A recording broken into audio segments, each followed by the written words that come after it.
This is Morning Juice. Sports, insight, and great storytelling. Starring Bobby Carpenter and Jeff Tito Thitoff. It's time to attack and dominate.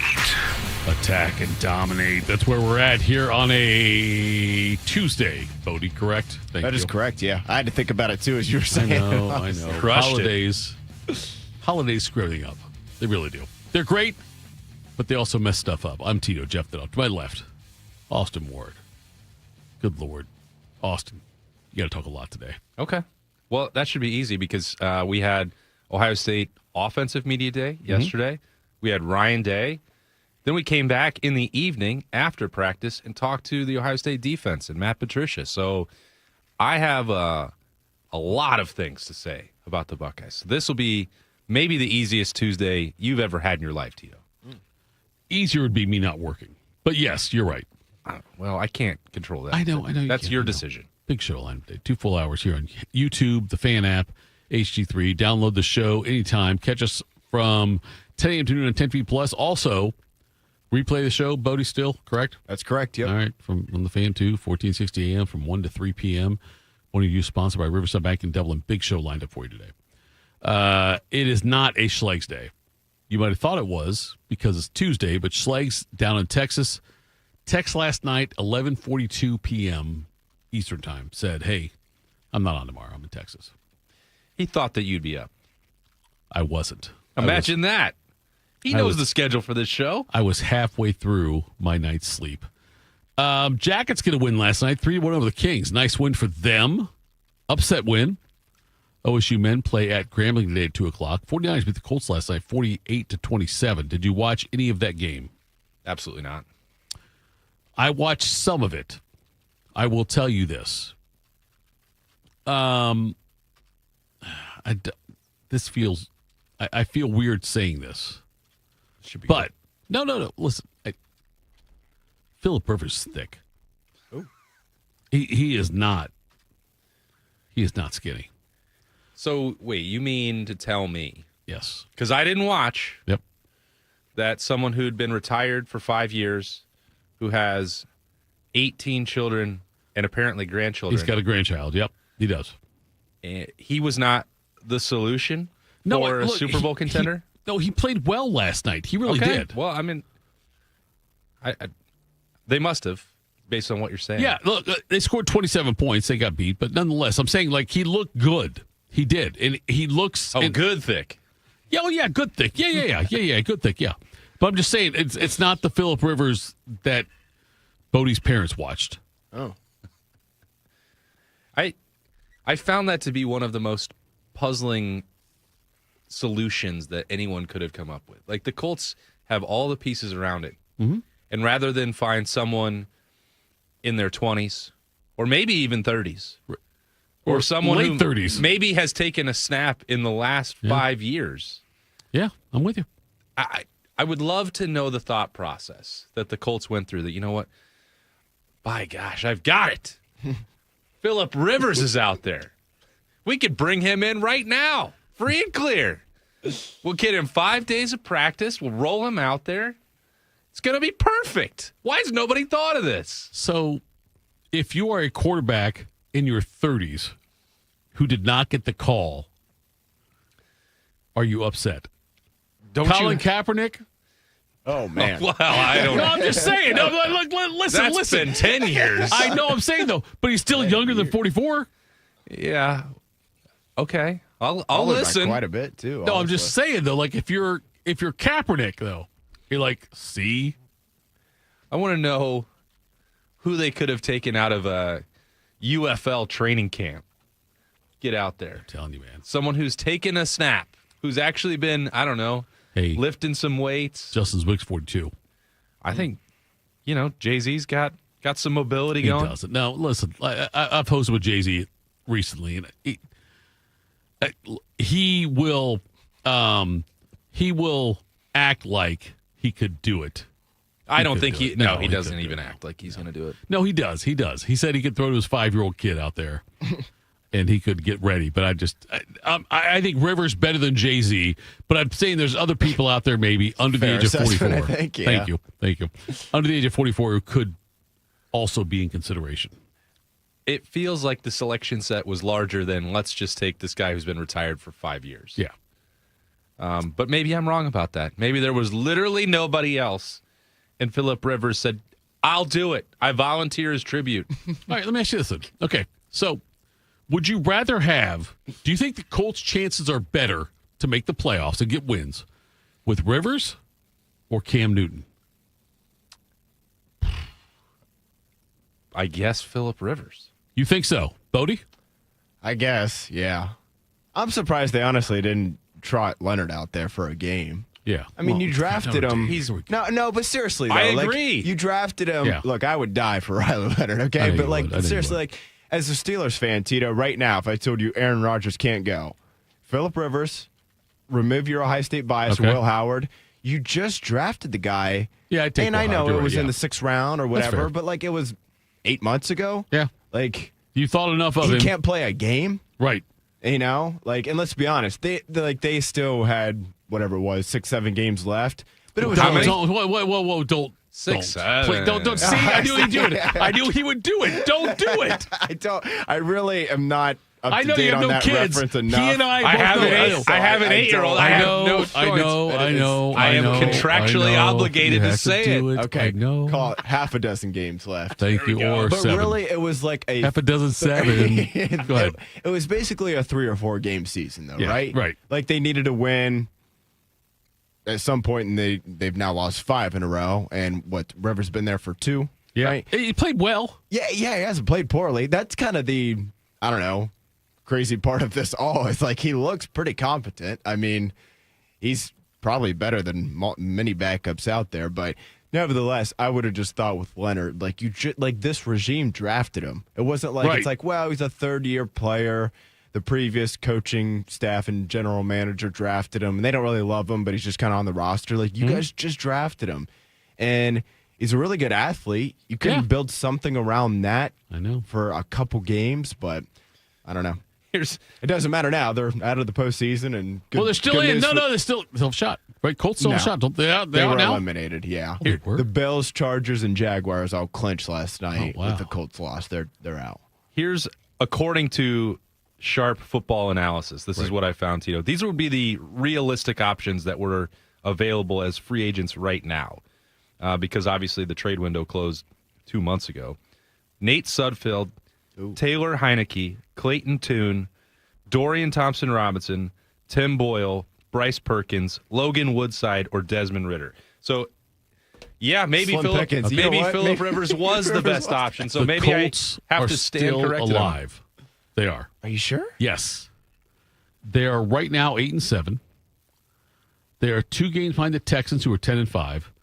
Right now, the Colts and Ravens both still alive. They're the only 2 you're right. teams My left bad. in the AFC that are alive for a playoff berth. In the NFC, it is the Panthers, Packers, Lions, and Buccaneers are the 4 teams going for 2 spots. Well, Cowboys are alive.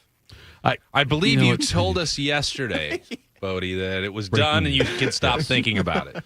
Cavs beat Charlotte 139-132. Also, the Ohio State women got a win yesterday, which was nice. They defeated Western Michigan 95-47. They play UCLA. That's a big game coming up on Sunday at 2:00 p.m. I'll be watching NFL. No offense. Are you sure? I'm pretty sure. You love women's hoops. They're at UC. Oh, they're hosting. No, it's oh, home, maybe yeah. I'll go. Oh, there we go. We'll do that. Talked you into it. Really had to twist your arm. Yes. I think I'm going to drive up to Dallas on Sunday. Are you driving? Well, I'm flying. Wait. He says he's driving up to Dallas. Yeah, that's a context clue. Okay. Up. Dallas. Yep. But I'll already Are you- be are- in Texas. Are you driving to Dallas? No, I'm flying to Austin on Friday, going down to my parents with the girls in New Braunfels. They're going to stay there for the entire week and have a great time. Are they really? Yeah. Then Sunday, I'm going to go out in the garage, steal my dad's car, and then drive north To Dallas. North to Dallas. That's a good way to go. Yes, I agree. It's funny. My brother one time told me to drive to England. Driving a boat? I think that's possible, right? If you go up I don't to know. He said- Alaska, Maybe, I don't know. He says he's driving. across to Just Russia. go all the way He across. said Not like driving- it's a long way. He said but- drive through Canada to get to This is when he was. Well, I'm going to be 16. there in 6 months. Yeah, I wouldn't know. recommend it. I'm just saying I think it's possible. All right. Make us smarter. Time to get smarter. Morning Juice presents Today in History. Here's your professor, Bobby Bodie Carpenter. Wells. All right, guys. Tuesday, December 23rd, 2025. Yeah, I was going to say 2025th day of the year. It's not the 2025th No, it's not. day of We the have year. 360. Feels like It's it. the 357th day of the year. Tito, just 8 days left. Troy Aikman. That was the first thing That's I a thought good of, tweet, too, when yeah. I wrote it yesterday Right away. morning. Mr. Troy Aikman, 3-time Super Bowl champ. All right, guys, starting with some events. He could have played for the Colts. He maybe could have. Yeah, Backup. never know. I saw, was it Steve Young, I think, said he could still play? Young's 8. And he's also number 8. 20 years older than Phillip Rivers, so got that going for him. I don't know if I believe him, but he said he could. Some events here. 1913, President Woodrow Wilson, Woody Wilson, signs the Federal Reserve Act, Woody. establishing the modern central banking Wait, system. did they call him Woody? Yeah, that's why I don't know. Do you think they called him Woody? They I probably don't. called him Mr. I don't President. think the president of the United States was called Woody. I'm saying Bodie called him Woody. I I'm know saying he it's did. Woody. I know. Is Woody, though, the right... Do you think Woodrow Wilson went by Woody? I mean, I imagine most people called him Mr. President. Real his ones- buddies. Real, Okay. real ones probably called him Woody. Jimmy from high school. Does he call him Woody or Mr. President? Probably Woody. Okay. I don't think so. Woodrow? I don't How know. many people you name Woodrow? I would say It's a stupid name. Woody rolls off the tongue a little bit easier. And nevertheless, he signs the Federal Reserve Act, establishing the modern central banking system of the United States to manage the money supply and promote financial stability. Ooh, exciting. Good job, Woody. 1951, the National Football League Championship is played at the LA Memorial Coliseum. That is where the LA Rams would beat the Cleveland Browns 24-17. That was the first coast-to-coast televised NFL title game. So the whole country got to see the Browns in a championship game. Unfortunately, they did lose that one, but still. Got to experience a Browns loss, the first of many. Yes. 1954 is a pretty good one here by Dr. Joseph E. Murray. We got the first successful human kidney transplant performed by Dr. Murray at the Peter Bent Brigham Hospital in Boston, Massachusetts. 1968, Frank Borman, Jim Lovell, and William Anders become the first people to orbit the moon aboard Apollo 8.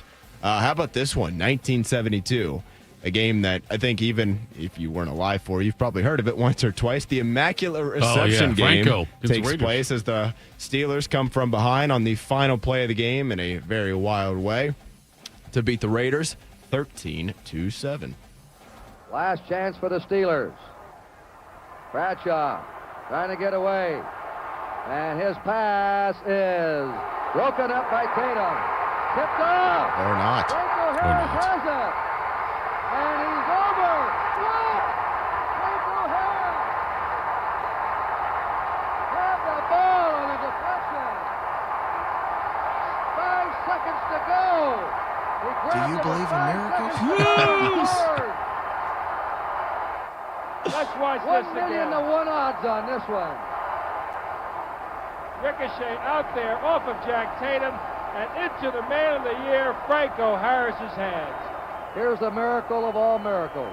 Well, there's been other Speaking of Jack miracles. Tatum, Tito. I know, but there's been other As a miracles society. a little bigger than that one, though, right? Depending on your beliefs. Just the play. It's well, that's true. Well, yeah, I'm saying like 2 days as far- before I know I'm Christmas. saying there might be a different miracle. I was If thinking depending on your sports beliefs. when you I know asked sports, that, yes, but there might Look be at other. the calendar, buddy. I Yeah, know. I'd say there's bigger miracles than a ball getting deflected like that, but By the way, my kid as sports go, that's pretty. missed pretty high all up week there. of school last week. Then plays on Sunday. Rose from the dead. No, didn't have a flu game. Talk about a miracle. I would have liked more, but he didn't have a flu game. But that's okay. All right, He scored continuing. 1 point. I thought you were. I'm saying- I thought there was no, more to the story. I'm saying That Jordan was- had a flu game. that was more My kid miraculous. had his flu game. My kid did not do Jordan. Put your gear on. Exactly. Thank you. Some music here. 1989, Phil Collins begins a 4-week run at #1 on the U.S. singles Wait, chart. wait, wait. with Wait. 4 words. 4 words. It's got a love's one of the words. It is not. Oh, then go ahead. Paradise is, though. Oh, Another Day in Paradise. That's right. Here we go. Twice, 'cause it's another day for you and me in paradise. That was beautiful, Tito. I know, 1997 in the NBA, Chicago Bulls head coach Phil Jackson becomes the quickest NBA coach ever to reach 500 wins. He does it in just 682 games. So Sheesh. he was 500 and 182, coaching Michael Jordan. And Seems like that might help. Scottie Pippen. Yes. Yeah, no doubt. Yeah. Pretty good run there. Some more music here. In 2007, 30 years after the band's inception and their first tour as a reunited group in 24 years, in 2007, the Police were named the highest earning tour group of that calendar year.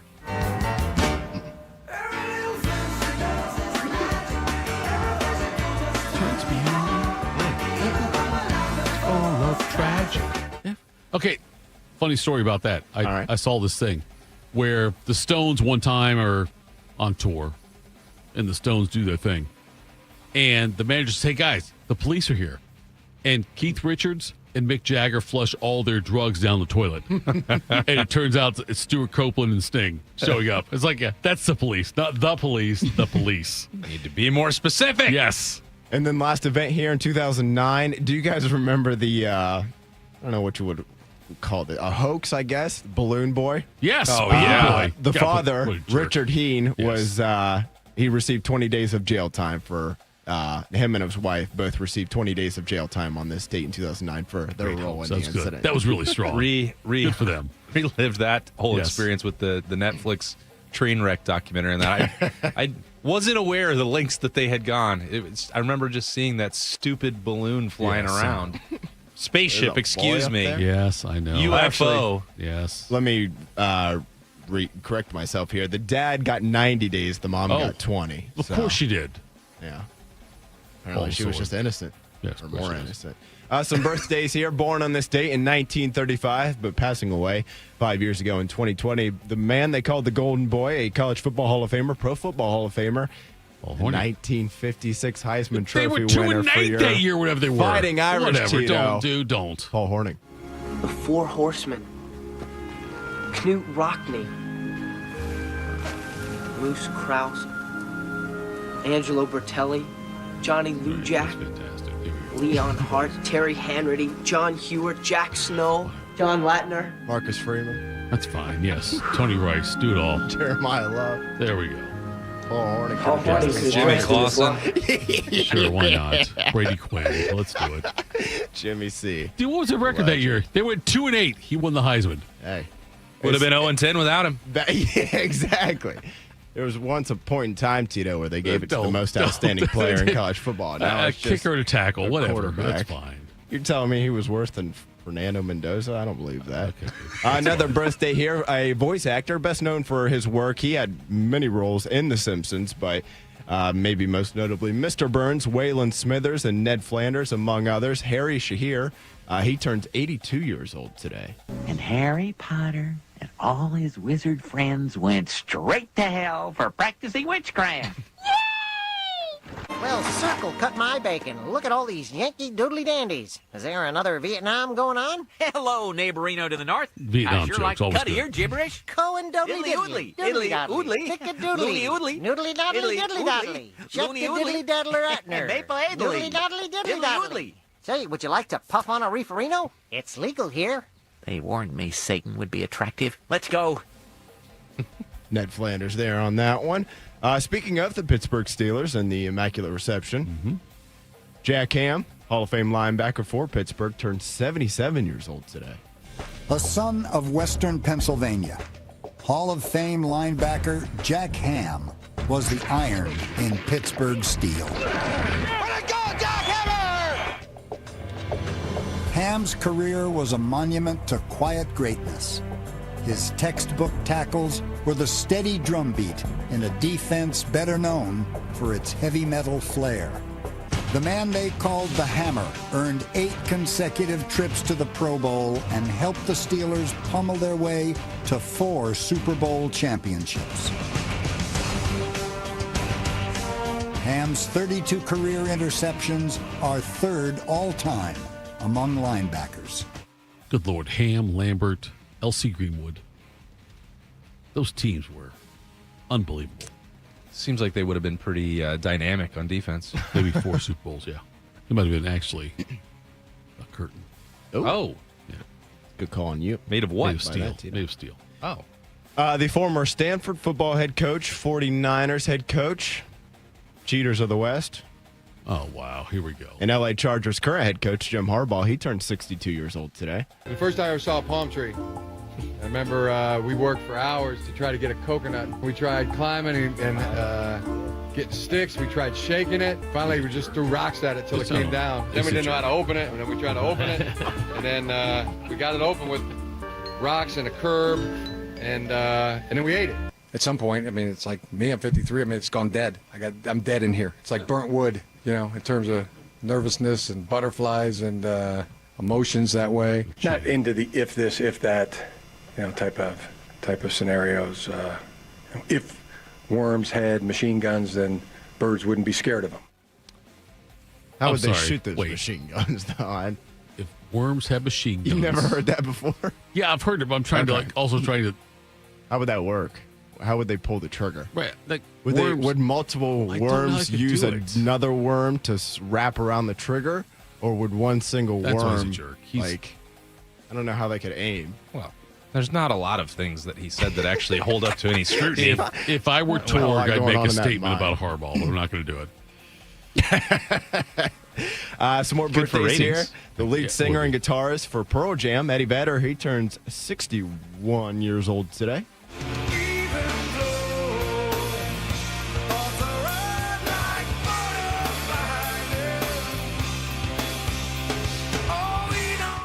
You don't feel comfortable singing harmonies with the Ved Man? I was going to and get that. I would have done that, but no. The ones you can decipher, the ones you can hear, I'm not going to do those. But the other ones, I would have done it.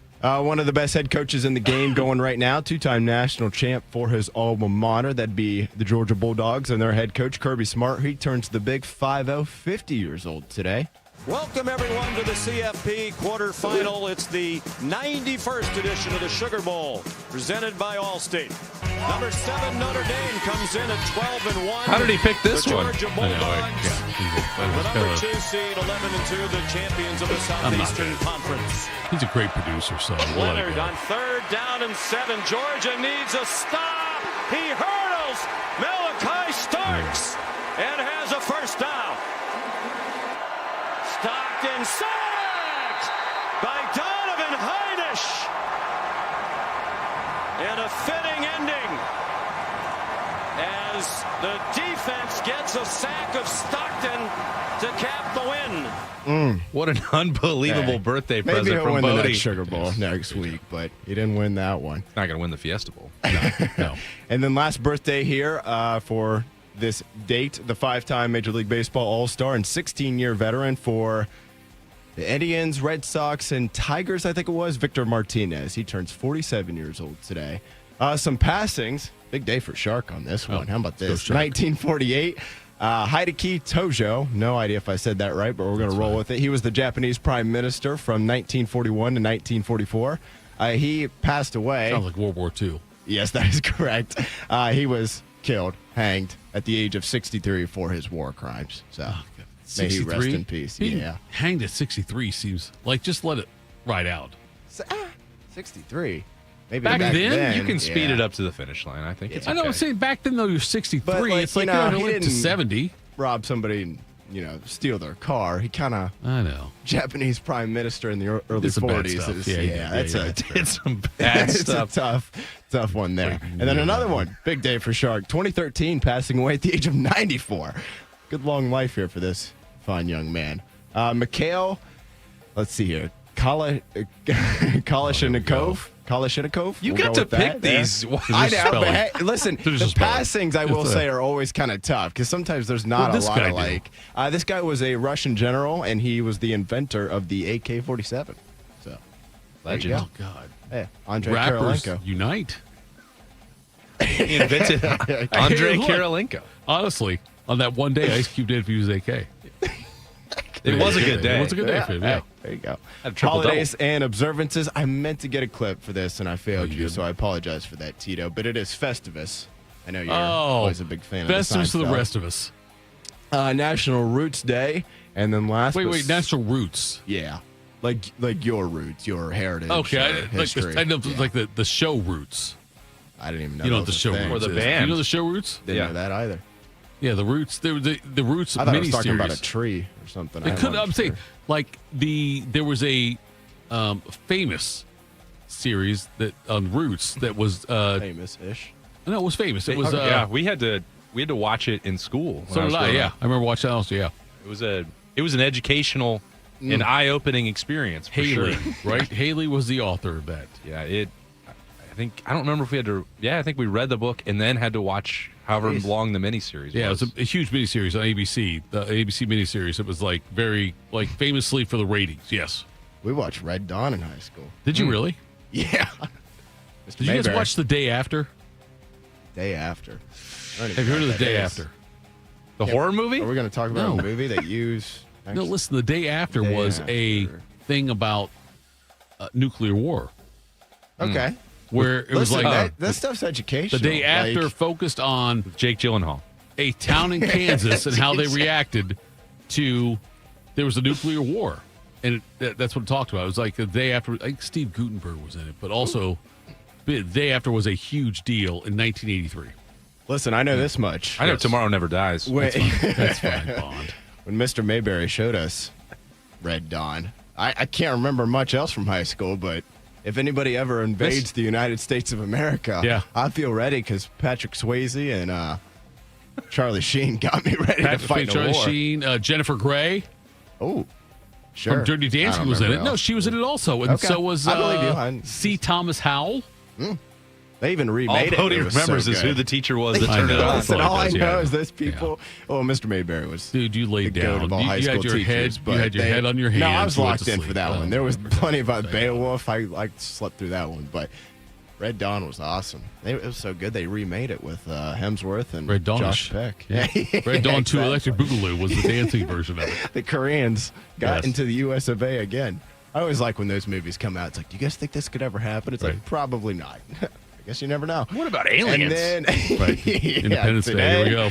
We celebrate our Independence Day. And last but certainly not least, speaking of movies, it is National Christmas Movie Marathon Day. So, Tito, bend over and I'll show you. December 23rd, 2025, 357th day of the year. Just 8 days left in this 2025. Just 2 days left until Santa Well done as always. squeezes Lieutenant. Yes, you I know know. what down that chimney. tonight. So, one Christmas show you can watch. I'm telling you right now, like this year, you can watch one Christmas show or movie. What is it? Elf. Elf for you. Christmas Vacation. Yep. I've seen it a million times, but what's 1,000,001 at this point? I think for me, it's the old Santa Claus is coming to town, like the old animated version of it, like the claymation or whatever it was. Oh, really? Man, I haven't seen the claymations in a minute. Oh, it's claymation. But they were always Whatever it great is. when I was a kid. Isn't that one only like 20 minutes or something? You're just trying to get No, it out no, of no, the way? no.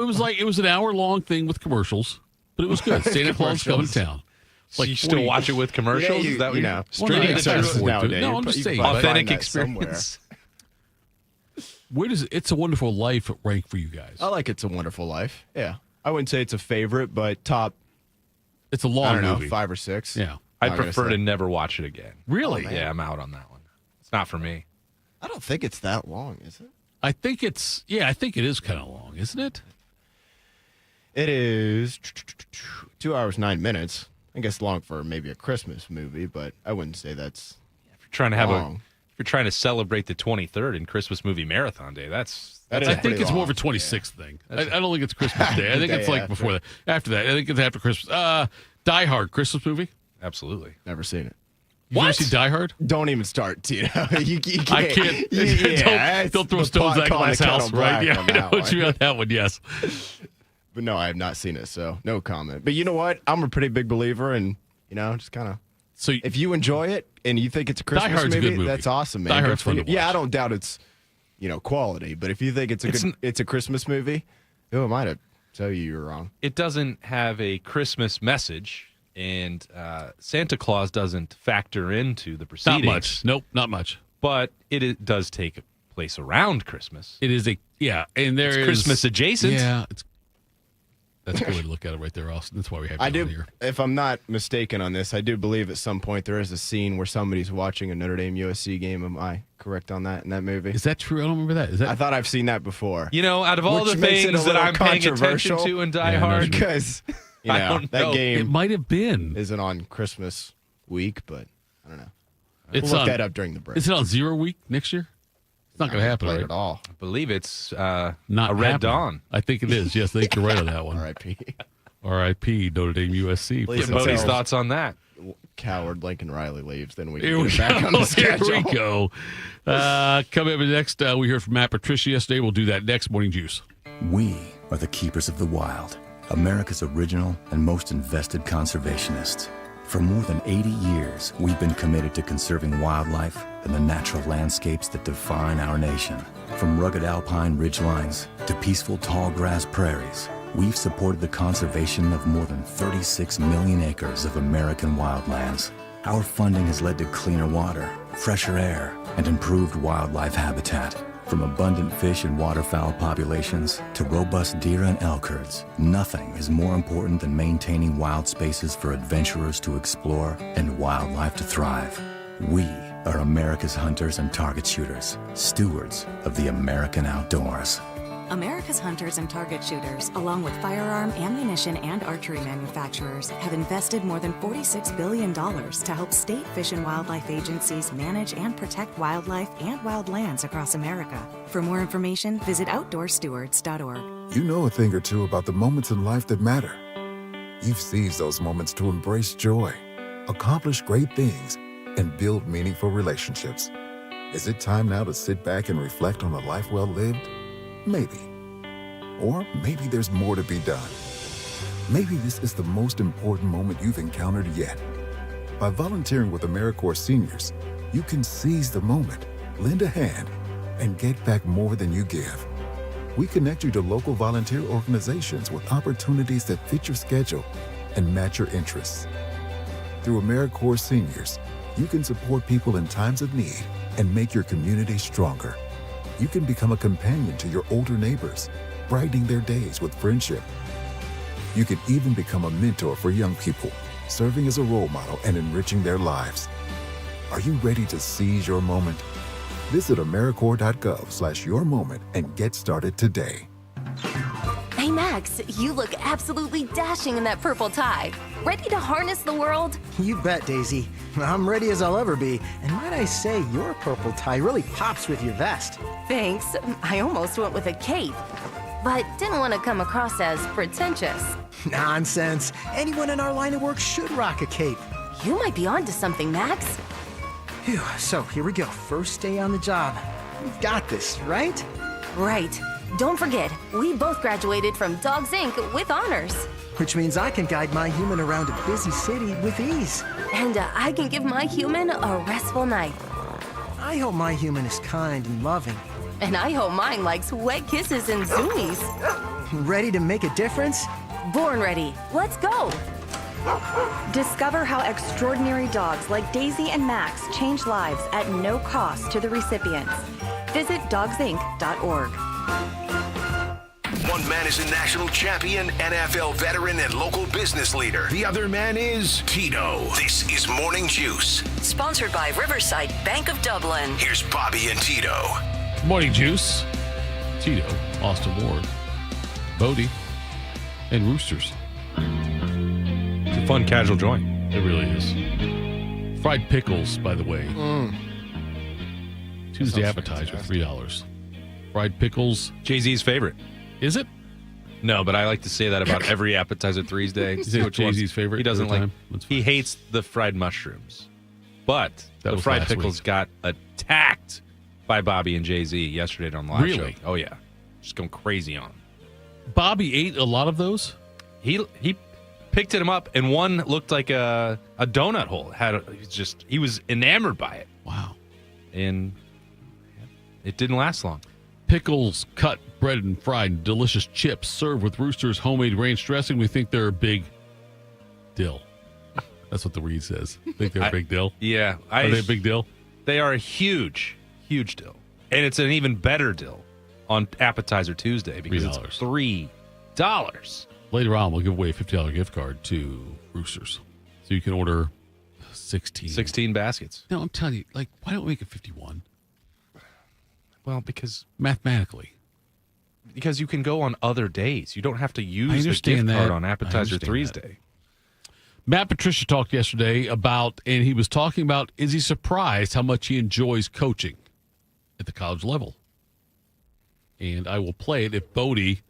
Sorry, I faded it down for the Roosters music. All right, here we go. Yeah, the defense, the players have done an unbelievable job. I think they, again, give them all the credit. I think they played so hard and aggressive and flying around on the field. And it is a lot of fun. I tell them all the time, it's such a privilege to kind of, be up there in front of the group and talk to the group. But really, it's just such a joy to watch them play on Saturdays and watch how they put a week of work together to go out on the field and perform for 3 hours. And just for me personally, it has been so much fun to come back to college and have that, I call it a little bit of a youthful energy with the players that we have here and their excitement to go out and play and their camaraderie and the bond that they have and kind of the brotherhood that they've formed. It's been a lot of fun to watch. Would you be surprised if he's back next year? Not at all. Yeah, okay, 2 years from now. Would you be surprised if he's here 2 years from now? There would be an increasing level of surprise every year that goes on. Right. He looks like he's having fun. He's having an amazing time. And there are a lot of similarities between, Matt Patricia and Ryan Day and having a chance to put down at least some roots for a little while. Having, Matt Patricia, of course, was able to do that for a long time in New England, but you're in that profession and you're moving around so much, and that football at the highest level is rewarding when you win, but when you struggle, they pull the trigger even faster, and you have to move around a lot more in that professional ranks. And I think some of these guys who know that level of football, like Ryan Day, like Matt Patricia, and then you get here and you see that you might be compensated at the same level as the NFL. Or close. Or close to. In some cases, it's going to surpass it. And sure. I don't know what's going to, when that contract offer, when that extension, when that raise is all going to be done with Matt Patricia. But Ohio State is putting everything it can together to say to Matt Patricia, look, you don't have to go take an NFL DC job, and you're probably not likely to get an NFL head coaching job again based off of what, fair or unfair, what happened with the Lions. He's a great coordinator. He's an awesome he's a great coordinator. Yeah. It didn't Kerry work in Combs Detroit. was a really good position coach. Yeah. It's the Peter principle. I get it. And I'm not being around him. And Bob said this from day one, and you know this, Tito, that everyone's perception about him, and he's a prickly personality, and he's not going to relate to players.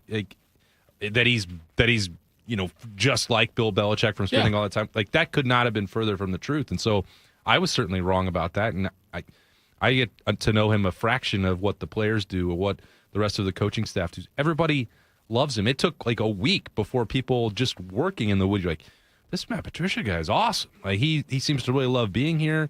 He's very engaging. He remembers all of our names. He's talking about our families, and so he's been awesome. When you say it's tough to make that prediction because, and it's not to avoid the question. I think he wants to stay. I don't think he is looking to leave. Chip Kelly may have had 1 foot in and 1 foot out, but the only reason that he went back to the NFL a year ago is that the Raiders offered him an insane amount of money that no one could turn down. He made a business decision, which was good. A good business decision for Chip Kelly.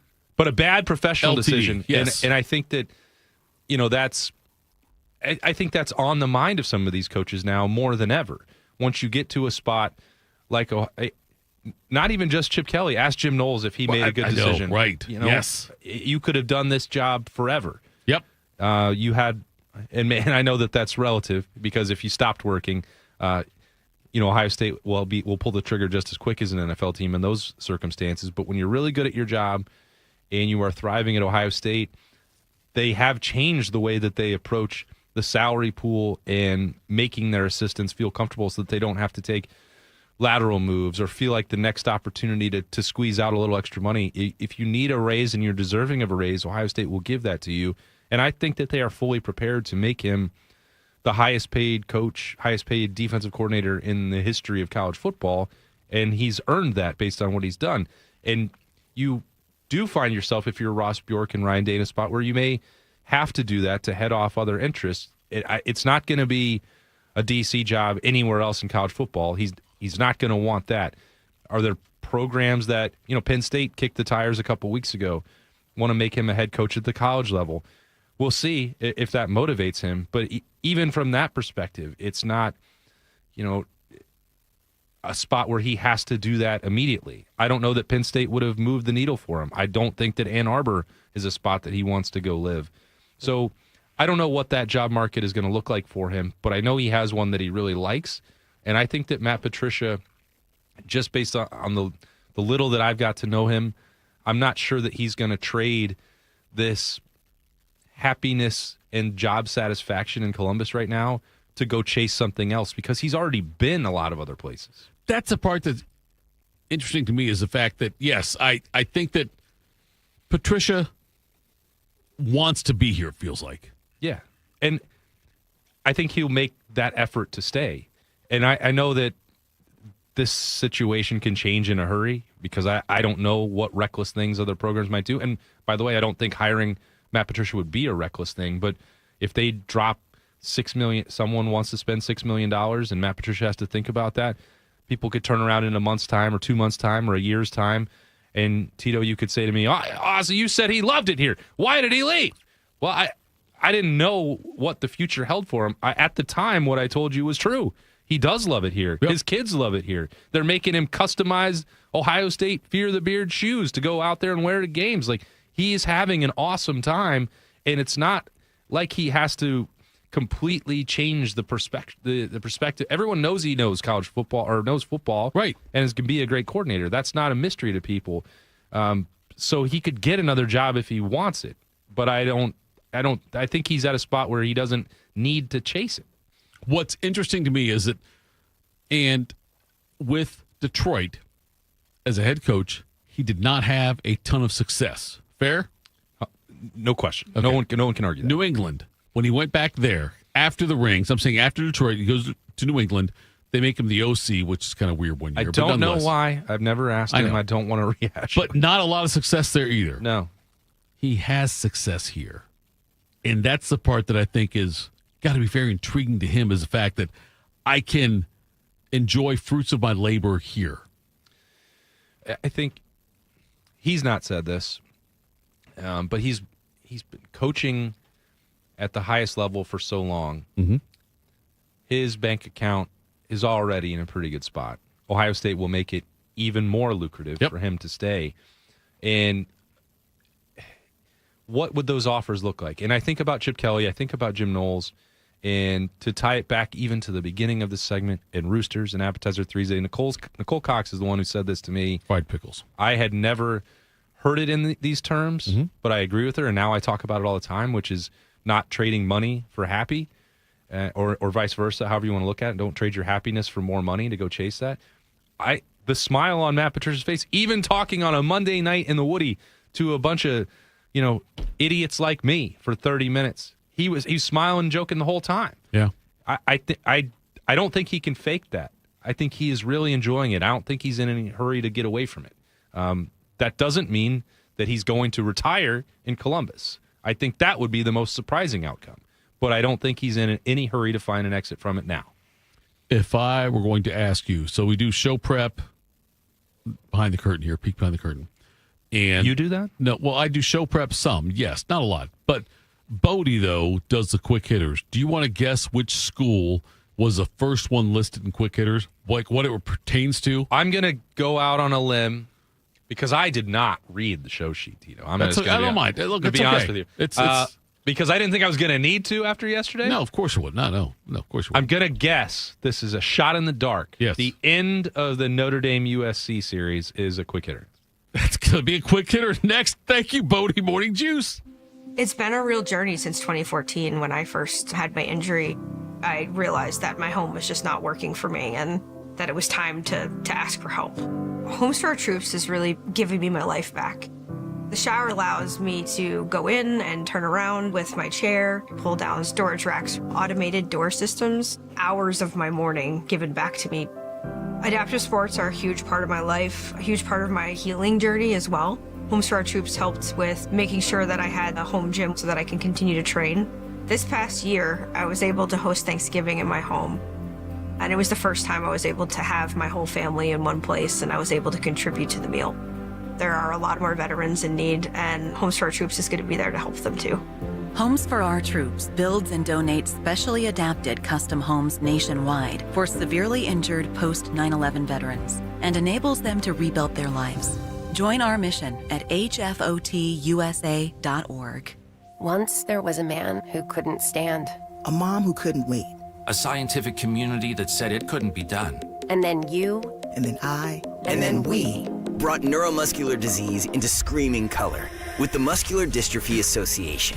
For 75 years, our voices have thundered through the halls of Congress. We've willed the impossible into existence. We've pushed the science, raised the funds, shifted the narrative, and transformed the reality of life with neuromuscular diseases. For 75 years, we've built communities together. Established the field of neuromuscular medicine, and made it thrive. Call that a legacy. Call it impact. Call it momentum. Just call it ours. Because it's the generations of community heroes that give MDA the strength we have today. And until neuromuscular disease is a thing of the past, you couldn't stop us if you tried. Join us and celebrate 75 years of breakthroughs at MDA75.org. You know what hope is? Hope is action. Carving a path forward, even when it's hard. And kids who still know how to dream. They're the best pathfinders of all. So at Child Fund, hope means helping millions of children living in poverty worldwide to grow up healthy, educated, skilled, and so all those good things can come true for them. Safe. And that means safe at home, safe at school, and safe online. Hope means walking this path together. All of us. Because when we work together, we can do so much more. That's right. Hope includes you. Child Fund, because we need each other. To learn how Child Fund works with children in 23 countries to help them achieve their full potential, visit childfund.org. That's childfund.org. If you're looking for the inside scoop on the Buckeyes, you've come to the right place. This is Morning Juice. Morning Juice, Tito, Austin. Yeah, Bodie Wells. It's a Friday for Bodie. A holiday weekend. It really is. It's a holiday weekend for him for the next couple of days. Let's do quick hitters. Morning Juice presents Quick Hitters. Sponsored by Dr. Mark Levy. If you're snoring and not sleeping, call Dr. Mark Levy today at 1-800-MORE-SLEEP. Give him a call. All right, guys. Happy Tuesday. The two highest-ranked teams that were left out of this year's college football invitational are now set to meet one another on the gridiron next year. As Notre Dame and Brigham Young announced a home-and-home series over the next 2 seasons. They'll meet in Provo next year before the Irish host the Cougars in South Bend in 2027. All of this because Lincoln Riley, who has been begging to get out of the Notre Dame-USC rivalry series for years, he left out a word since he showed up, has been canceled. With that news comes the unfortunate part that Notre Dame-USC is being put on hold, at least for now, until the two sides, a.k.a. USC, are able to come to an agreement on when to play one another. Notre Dame wants it, as it's been for the last 100 years, in South Bend in October, then in L.A. at the end of November on Thanksgiving weekend, or before Thanksgiving weekend, back when we used to play 11 games. But Lincoln Riley and USC, God forbid they try to win the game, Tito. They're too scared to lose it, but Notre Dame BYU, little independent versus former independent. Like I said, the two best are the two teams that were just on the outside looking into the playoff this year. They'll meet in Provo next year now. Okay, I will say this. I am a Notre Dame follower, not a Notre Dame too. fan. No, you're a Notre Dame fan. You're a fanatic, actually. But, so, like, Notre Dame USC does not hold the same weight for me as Ohio State, Michigan. What does? No, I'm just saying, like, it's I don't see it on the same level. Notre Dame, I know every year plays their independent schedule, and that's great. But is it great? Well, okay, it is what it is. But I'm just saying, like, I look at the thing like Notre Dame-USC rivalry on pause. Does not feel the same to me as Ohio State, Michigan, Auburn, Alabama on pause. That would be a seismic shift in college football. Okay. I agree with you. Bodie will obviously feel very differently. He will. I don't think people, and maybe we'll cite some other lists or we'll find out that we're very wrong in our perception of this, Tito, but when I think of the best rivalries in college football, that's just not one that comes to mind for me. Okay, I'd rather see Notre Dame, Michigan, if I'm being honest. All right. That top 10? To me, no. Like, I don't like, care. I'm with you. Notre Dame, Michigan, I like that better. Yes. Yeah. And so I applaud it. I just want to see if I can get Bodie really worked up by continuing to talk about the independent schedule. Top 10 feels a little strong. Okay, so you think it's top? Is it top 5? I would say right there. Yeah. Okay. I mean, it depends on So the unfortunate part for the series is for a long time now, neither school has been good when the other one's good. I mean, it's kind of crazy how it's like Lou Holtz dominated it, then Pete Carroll dominated it, then Brian Kelly not dominated it, but won more often than not, and that's continued into Marcus Freeman. Like, it's kind of crazy how it's like going 30 years now, where it's like we haven't even had. I mean, I think like this past year. I can tell you it's been a couple times now between Riley and Freeman, but prior to the Riley-Freeman eras getting underway, like the number of times both teams were ranked when they played one another was like slim to none. It was kind of crazy how often it happened, or how not often it happened, I guess I should say. And I get there's a lot of aspects where it's like conference championships have never been on the line in the game. It's not always at the end of the year, so sometimes when it's in the middle of the year, it kind of can get lost in the shuffle a little bit. Right. And it means a lot to me, but I respect the fact that it maybe isn't the Ohio State, Michigan, Red River rivalry, Iron Bowl, but once you get past those top 3 or 4, like we're still talking about two absolute blue bloods who have played every year for more than 100 years. Right.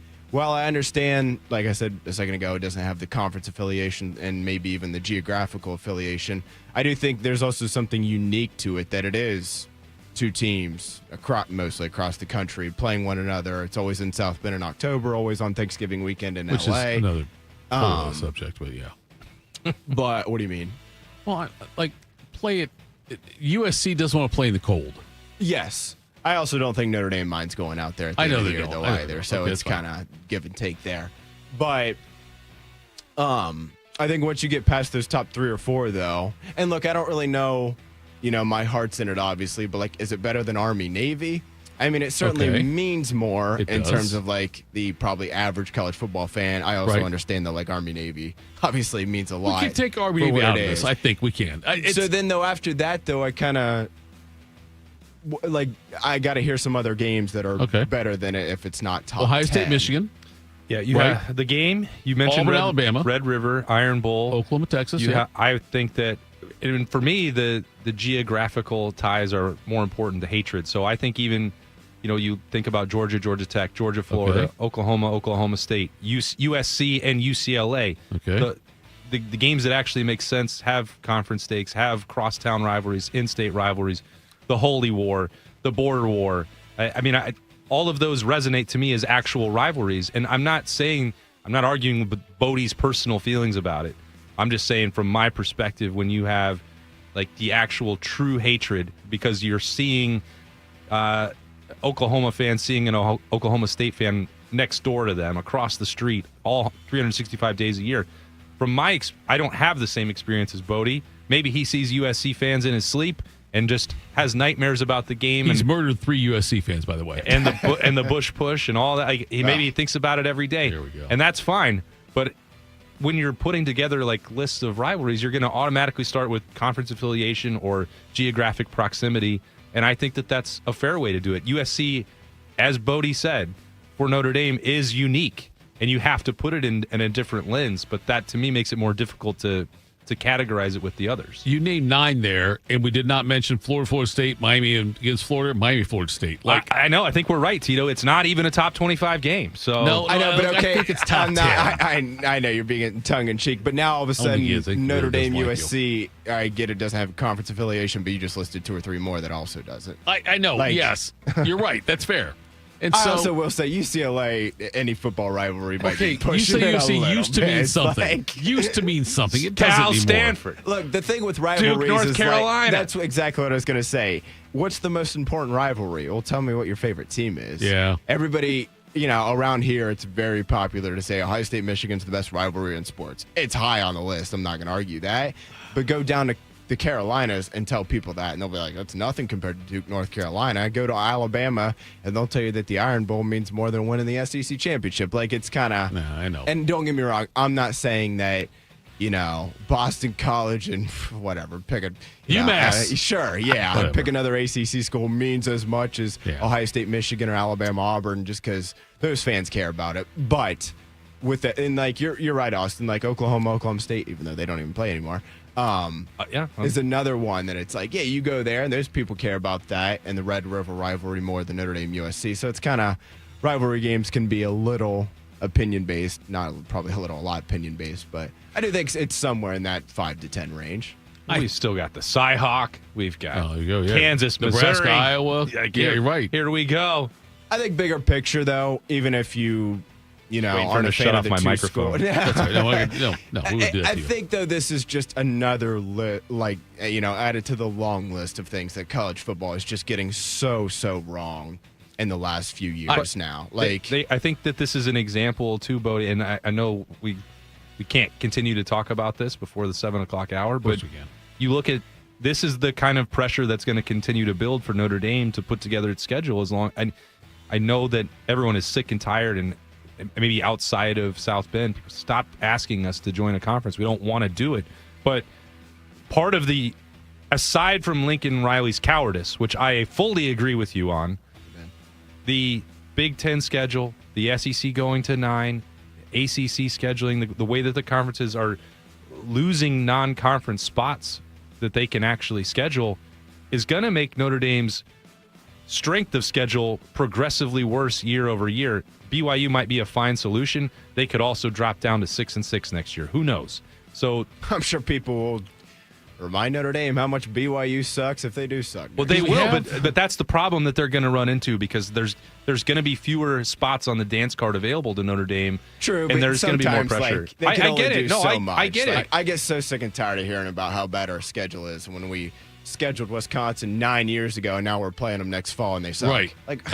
We're winning 9 and 10 games every year. I'm going to ask the question because if I make the statement, I'm in trouble. So I'm going to ask the question.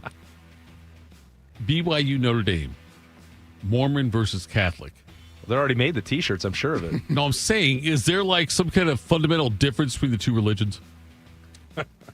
Couldn't tell you. And it's time for break. No, I'm just saying, I want to find out. We had Catholic convicts. Yeah. If now Catholics, we have the new Mormons, Catholics versus the Committees T-shirts that are flying off the shelf. Bodie just ordered his. I saw him. He's got a tattoo, small as back. Coming up next, Ryan Day spoke. We'll talk about what he had to say next. Morning Juice. Hey, what's up? It's T-Bone. If you've hit your medical deductible, now's the time to see Dr. Mark Levy. Get a custom oral appliance that stops snoring and helps you ditch that CPAP and pay less out of pocket. Call 1-800-MORE-SLEEP or visit sleepbettercolumbus.com before the year ends. People don't realize that glaucoma is one of the leading causes of blindness. Because there are often no early symptoms, nearly half of those with glaucoma may not even know they have it until vision loss has occurred. I was diagnosed with normal tension glaucoma in July of 2020.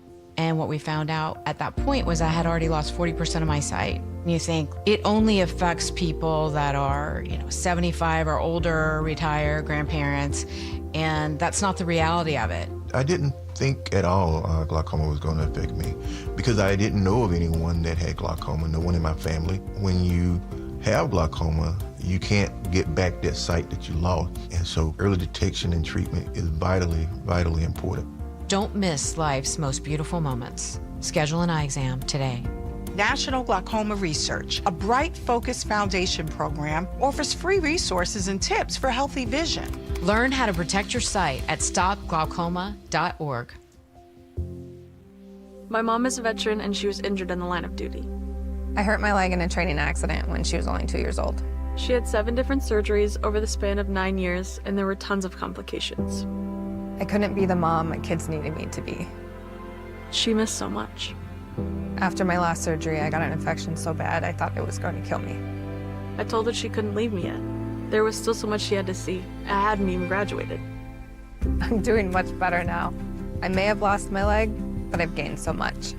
I'm an active part of my kids' lives. She can kick a mean soccer ball. DAV's been there for me and my family. Through thick and thin, they've had our back. Every year, DAV helps more than 1 million veterans like Sandy get the health and disability benefits they've earned so they can achieve victories great and small. My victory is getting my life back. I got my joy back. We got our mom back, thanks to DAV. Support more victories for veterans. Go to DAV.org. My name is DeMar Hamlin. I play for the Buffalo Bills, and I play safety. CPR saved my life. I've teamed up with the American Heart Association as a national ambassador to help create a nation of lifesavers, turning bystanders into lifesavers through CPR education and access to AEDs. Nearly 3 out of 4 cardiac arrests that don't happen in hospitals happen in homes. Join me to ensure everyone has the chance to live longer, healthier lives. Visit heart.org/nation. Hey, what's up? It's T-Bone. Don't let your insurance benefits go to waste. End the year sleeping better with Dr. Mark Levy's oral appliance. No mask, no noise, just results. Hurry, deductibles reset soon. Call 1-800-MORE-SLEEP or go to sleepbettercolumbus.com today. Proud to be your go-to sports addiction. WBNS, WBNS-FM, HD3 Columbus. The Fan 3, Ohio sports destination.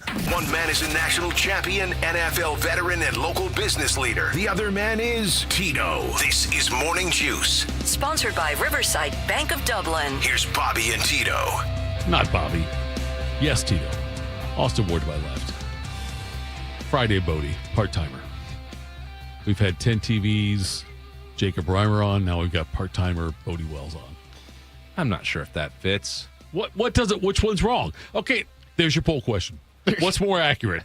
Part-timer Bodie Wells or 10 TVs, Jacob Reimer? I was just starting to work on Today in History for tomorrow morning to get you guys a little set up, Tito, but I guess since I'm a Not part-timer. anymore. No, Yeah. Big Mo's got it. Big Mo, I've told Big Mo already. I've passed Well, on him. somebody's got to cut up sound. Well, fine. He'll do it. I don't care. It's not me. You don't care. Well, yeah, it doesn't affect you. Doesn't affect me. Or does You pull that jersey on, Tito. I understand. That's fine. But Name look, on the I've front. got my job. Ryan Day. By the way, first of all, great conversation last segment. Ryan Day. Oh, here we go. I was just repeating what you said. I know you did, but I'm just saying. I think it's fun to look at the rivalries and what means what. Yeah, I mean, we still didn't even talk about North Dakota State. I knew you'd do that. I knew you would. Who's Wyoming? I had already slipped that one in. That's the border war. Wyoming and Colorado State. I thought once you start listing the names of them, you do lose me a little bit. Not in terms of like not caring. I just don't know Right. who's playing and which one you're talking. So you about. got that's. I know the Iron Bowl. I know Okay. the Holy War is BYU Utah. Right. Once we start getting past that, I Apple got Cup. I didn't say. right, Come on. Apple I mean, Cup. Apple geez. Cup. Okay, so Washington State. yes, Okay. no. What's Or is that always seems to be Oregon? the Civil War, and they changed it to Can't something call it else. that anymore.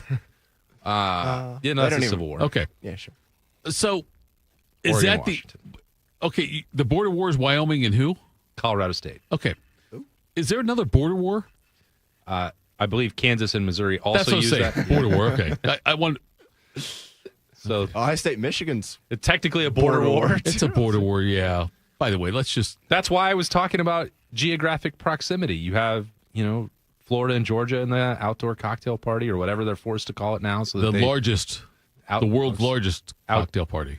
Or just an outdoor event. Right, yeah. So you can't endorse. should name it after the band. Are you in favor of giving Toledo back to Michigan?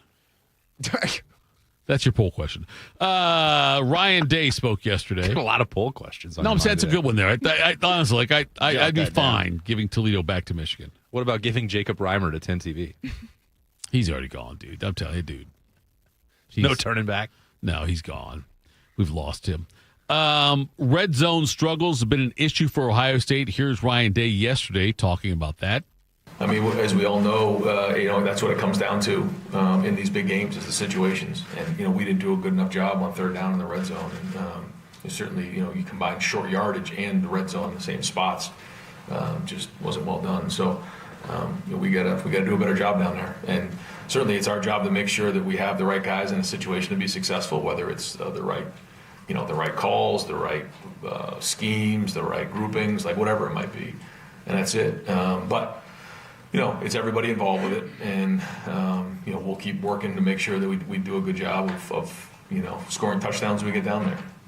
Our guys understand how important that is, and so we spent some extra time down there, obviously during our practices already, and it's the same thing on defense. When they get down there, we got to win those battles. But that's playing, and when you look at the teams, even who played this past week, the teams who score touchdowns when they get down there typically win, and the ones who don't or don't get any points typically put themselves at risk. So it's a tough lesson to learn, but certainly one that we're going to get. That's big. And the issue is obviously no secret to Ryan Day, but he is now more involved in finding a solution. Mentioned this to you and Bodie yesterday, that Brian Hartline wasn't listed for availability, did not talk yesterday. So, you have to have the offensive coordinator available. That person is now Ryan Day again for the Buckeyes for all intents and purposes. He trying to find solutions in the red zone. I know that I've talked to people over the last couple of weeks. They've tried and tried and tried and tried to make this 13 and 14 personnel package with extra tight ends on the field work, and times that it did and times that it definitely did not, including in the loss to Indiana. So I think as Ryan Day is looking at this, and it's not as if what the Buckeyes were doing was some mystery to him before. He was already on the headset. He was already the coach. They had already played 13 games, so I'm not trying to absolve him from that or blame Brian Hartline for it or point fingers at Keenan Bailey or anybody else for the fact that they kept trying. They had a logical reason that they were trying to use that. They thought it was going to work. It hasn't. There's no room for experimentation anymore when you're going to play Miami in the Cotton Bowl, when you're in the college football playoff. So I think that they've spent these last couple of weeks trying to find what they want to do. They have no shortage of options to do it, though, Tito, which I think has to be the encouraging part. You can, if you want to use a running quarterback, you can put Lincoln Kienholz in there. If you want to use the Bison package and put a sixth offensive lineman out there, they used Justin Terry last month. We've already seen them do that. If they want to put Caden McDonald in at fullback, they tried that in the Big House. It worked. I don't really know why that touchdown was not upheld or ruled one for C.J. Donaldson. Doesn't matter, but they've done that. You could also just simply run your offense and leave Jeremiah Smith and Carnell Tate on the field. Which you should do. Which all those things are available to them. And I think that I would be honestly surprised if they did not have that addressed, ironed out, fixed, if we did not see a more complete and efficient version of Ohio State down there in the red zone. But also they need to be, because it has cost them a game. Austin, there are fan perspectives. As a fan, I'm not saying, lunatic fringe. I'm not going to say it. But as a fan, though, you've got a perspective when you're watching the game, and my God, why did they do this? And you watching it professionally. Yeah. Are those the same? How close, like, when Ohio State fans look at it, it's like, why? It's so simple. Tate, Jeremiah on the field. But you're looking at it and you hear Ryan Day talk and you hear at some point Hartline talk and all that, though. It's like, how different are those two perspectives? Mine is interesting because, I watch, obviously, every snap. Right. Every game. Rewatch. And that's my livelihood is Ohio State football. And being able to communicate, it's two things. Understand what is frustrating fans, what they want to see, understanding their passion for it, because they watch every snap too, because they want to. And I want to as well. But where that emotion is coming from, what they're seeing, and then for me to try to be able to communicate then with the people in the Woody Hayes Athletic Center about why they're trying to do that. Because the thing, Ryan Day's never really put it in these terms until this year. At least I can't remember it, where he said in the middle of the year, and this was about Tegra Chabot, was like, well, I see what you see. Right. It's not as if they have blinders that are so married to doing one thing, although that is the perception with the 3 tight ends and the 4 tight ends in the red zone, that whatever it is they're doing, they just can't understand that it's not working, or they refuse to consider any other options. They will. So I'm trying to thread the needle of those things, because I certainly see it, and I get just as frustrated as anybody. I did not think that Nate Roberts needed to be out there. In the middle of the year, I asked on a Wednesday night. It was right after they used the Lincoln Kienholz package, and C.J. Donaldson was the lead blocker for him. I forget what game that was in the middle of the year. It was like, hey, couldn't you just use C.J. Donaldson as the fullback instead of a true freshman tight end? Like, that's not something. I don't know that was the first thought that came to the mind of fan base. Like, hey, just switch out your fullback. But like, because I am paying such close attention, like, why don't you consider that? Why isn't that not the alternative option? Why do you have to use Nate Roberts in that spot? And so part of the explanation that I got as the year went along was, well, if you leave Jeremiah out there and you get double coverage and you have extra blockers on the field, you're creating this additional gap. It should be easier to run the football. Well, I understand that logical approach from the Ohio State coaching staff, but I also see the same thing that you see, that Bodie sees, that everyone in the YouTube... Bodie's watching Notre Dame practice film. If he locked in. If Bodie had been locked in or not locked in so that he could talk about it on Morning Juice, we all saw it. Anyways. It may have come from a really sound place, but it was not working in games the way that they intended. So you have to find a correction for that. And I think maybe they let it go too long just because they knew that they would be able to beat Rutgers and UCLA and Purdue, and they didn't have to extend themselves. They didn't have to dig deep into the playbook.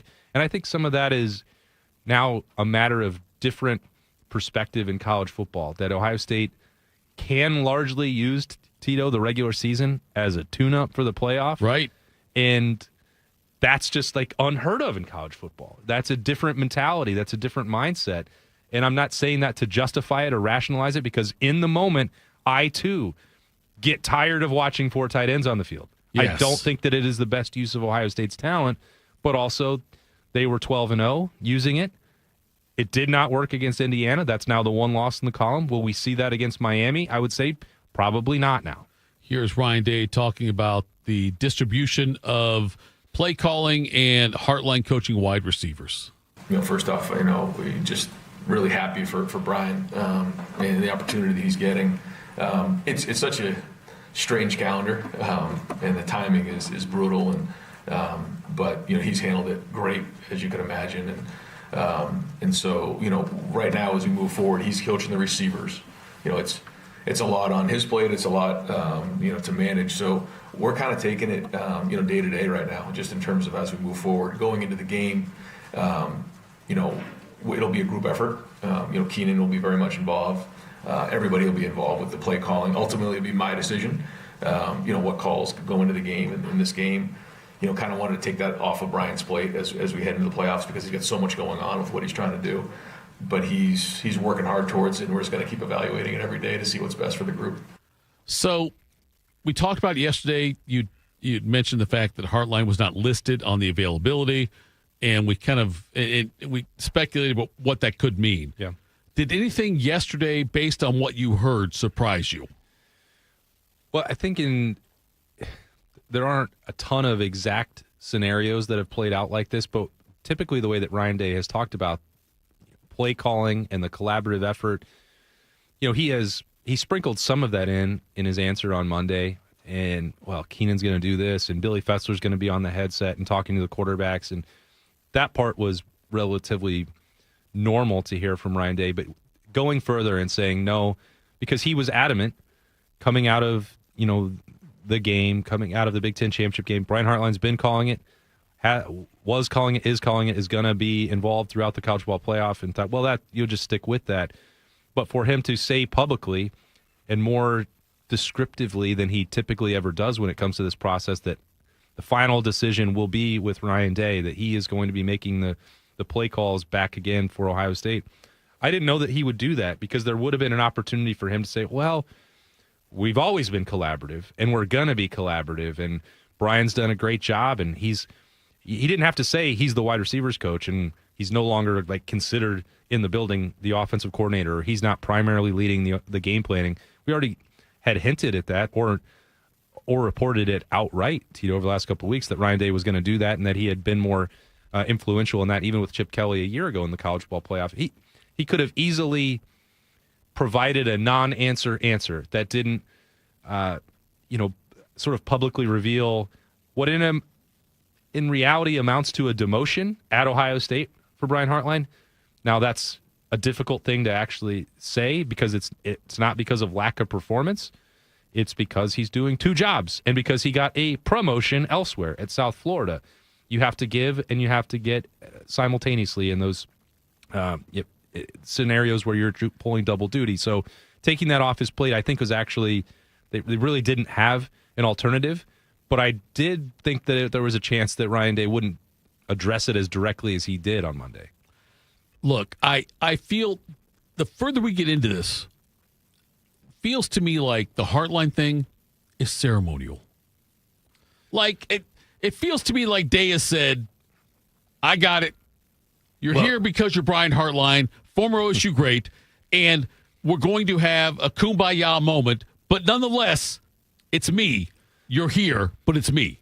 Well, Jeremiah Smith, and maybe to your point, Tito, talked about working with Keenan Bailey over those couple of weeks, and we know that, there's no denying it. Brian Hartline was in Tampa. He was not in the Woody Hayes Athletic Center. And if Jeremiah Smith is wanting to get work, if he's wanting to talk about running routes, if he's wanting to understand game plans or red zone solutions, somebody had to be in the building to have those conversations with him. So Keenan Bailey was doing that. He's been more involved. Ryan Day referenced him in that answer about how they're going to structure, the game planning and the play calling once they get into the Cotton Bowl. So, Devin Jordan can do that too. It's not as if Keenan Bailey is alone in that, or that Brian Hartline is just, shuffled off entirely to the side. I don't think that that's going to happen. You wouldn't want to waste that resource that is still available to you, even if it is a more limited, scaled back version of what you've had with Brian Hartline. But, the future is already now, and that is a reflection of the calendar. He can't do everything. We have flashed back to the way that Tom Herman managed it in 2014. Talked about Luke Fickell going through a similar process and the way that they've done it. College football is almost unrecognizable in that decade since Tom Herman did it. There's more games. Right. There is a transfer portal. Yep. There is NIL. There is an unlimited coaching staff. That's the same, though. Other than that, very similar. But putting all of that together is more daunting than it has ever been. Brian Hartline is not the only one trying to do this right now. Ole Miss has a new permanent head coach. But they got a bunch of coordinators that are going to go and they're going back and forth. Back and forth, yes. Shuffling that. And you saw that with Texas A&M last week. Kiffin gets money. Yeah. I mean, Texas A&M, both coordinators were leaving. Was that their finest performance of the season? Not by a long shot. Right. So you have to try and get ahead of it. You don't want to be making these transitions in the middle of the year.